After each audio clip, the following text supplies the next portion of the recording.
well and good when manufacturers decrease weight, increase power in an effort to make bikes appeal to guys like me and you more and more. But the one secret and key ingredient that's really hard to add to a bike when you're bringing out a new one is how they make riders look and feel. This bike makes me look cool and it makes me feel pretty awesome, to be fair. It's the all-new 2017 Triumph Street Scrambler.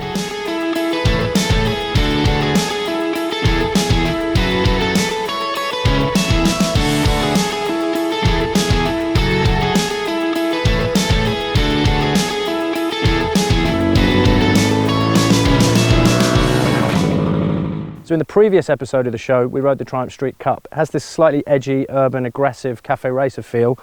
The Street Scrambler has obvious off-road intentions, but like I said at the start, more importantly for me, it just seems to suit who I am and what I'm looking for in a bike that has this much weight, in a bike that makes this much power. We've just had an amazing day, off-road, on-road, riding through rivers, scratching pegs. It really is a bit of a do-it-all kind of bike. And if you are that guy that lives in the middle of a city and you like to think that you're a little bit Steve McQueen, or you're not fussed about going absolutely balls to the wall everywhere, you might not know it now, but a quick test ride on one of these would show just how good this bike really is.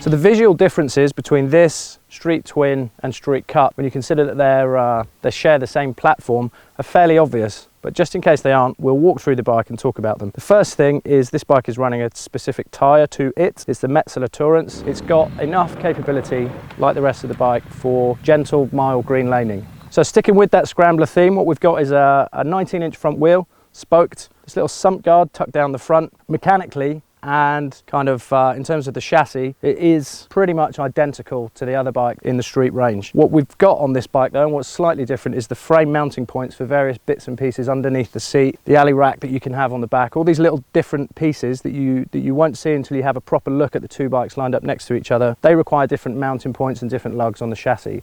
So when they're saying that it's got a new frame, what they mean is the chassis shape itself is the same as the Street Cup. It's got these big wide bars. They're perfect for pushing and pulling the thing around town, doing U-turns in the middle of the road, wobbling around off-road as well. Moving back from that, and the big visual difference for me is this beautiful side-swept exhaust. The work that's gone into being able to engineer thousands and thousands of those exhausts, you know, they're mass produced. Triumph have clearly put a lot of effort into it, and the reward for me and you is a stock pipe that just sounds absolutely banging.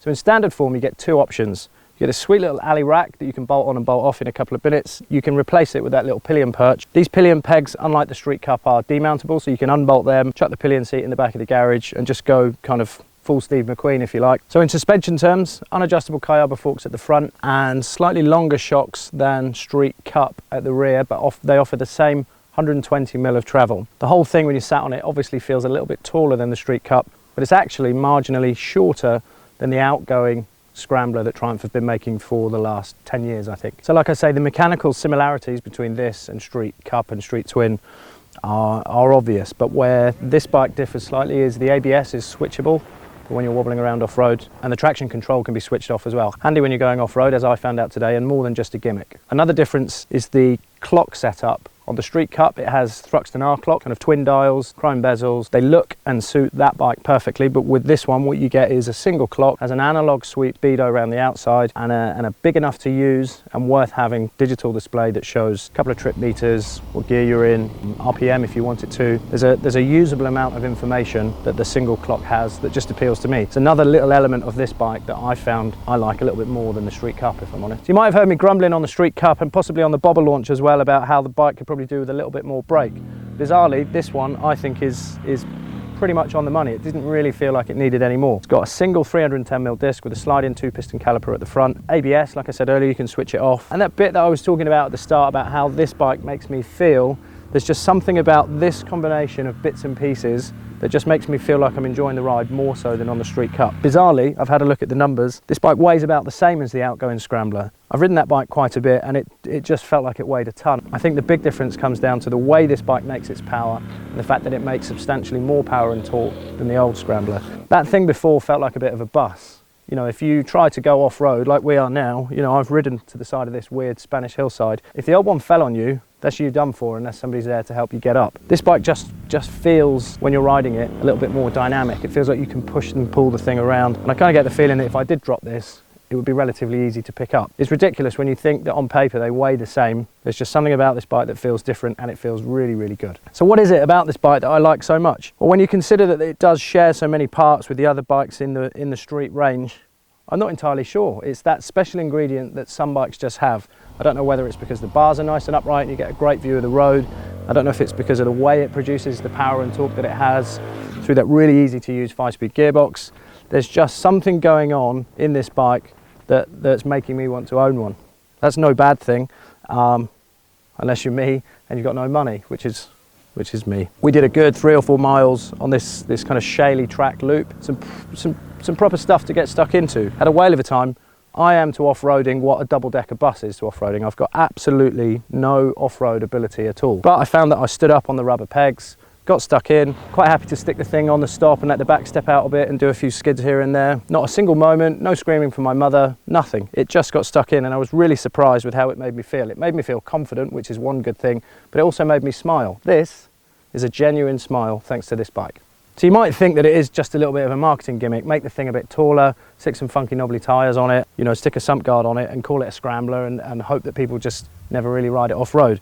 When you consider that this bike does in fact have or share as many component parts as the Street Cup and the Street Twin, it's surprising how just increasing the front wheel size and adding those couple of bits and pieces gives this bike a completely different feel, especially when you get off-road. It's a capable off-road bike. If somebody that had any skill at all, more than me, I've no doubt at all that they'd actually be able to ride up this hill without falling off, which is probably what I'm going to do when we finish filming this. But again, the confidence that it inspired in somebody with the amount of off-road talent that I've got, which is about this much on a good day, it's, you know, you've got to commend Triumph for being able to come up with something that's as good off-road as this is, but it's as capable on-road as this is. And when I say capable on-road, I mean wheelies are there if you want them, I mean dragging pegs is there if you want it. It makes just the right amount of power to be able to gas along in third gear and get stuck into corners that we've been on today that are probably, I can't remember the last time I stumbled across roads in Europe that I haven't been on before and wanted to come back to as much. This is definitely one of the go-to destinations for a Bike World road test later on in the year. So price-wise, you're looking at 8,900 quid on the road for the jet black. There's also a funky Steve McQueen style matte green. That's 125 quid more than the black one. And then this, the most expensive one, I think it's called Carrossi Red. It's got this beautiful silver detail with a hand-finished black pinstripe around the silver. That's a £300 premium over the basic black model. So as is the way with all of the Triumph stuff at the minute, there is stacks of accessories to choose from. I think there's over 150 specific accessories for this bike alone. You can have a center stand, handy for a bike like this.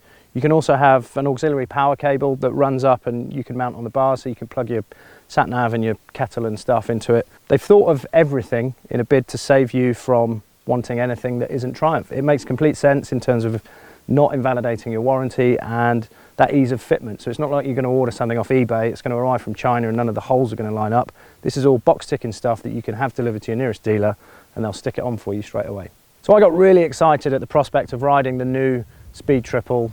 I'm all about modern stuff. I love the idea of riding bikes that have more power than I need and all that kind of thing. And I was kind of, you know, when we got the launch invite, I was like, oh man, another retro bike. Another chance to wear a denim jacket and a stupid helmet. It is what it is at the minute. As much as we might want to ride super focused, performance-based bikes, the market is dictating that this is the kind of bike that people want. That's why Triumph have had the sales success that they've had. That's why they're producing as many modern classic bikes as they are. If we didn't want them, if you guys weren't buying them, I wouldn't be stood here talking about this bike now. But I am, and you are. And this is another one that we have to say, a test ride will only do so much. Talk to your dealer, see if you can grab it for an entire afternoon. Take it somewhere you've never been before, find a little bit of green lane, have a wobble around. You're going to see how much fun this bike is. You're going to see how much of a smile it'll paint on your face. You know, this smile is completely genuine. You can't buy that unless you've got 8,900 quid, plus 300 quid for the paint, plus the little bag, plus the sweet little headlight guard that they've got, plus the pipe, plus everything else.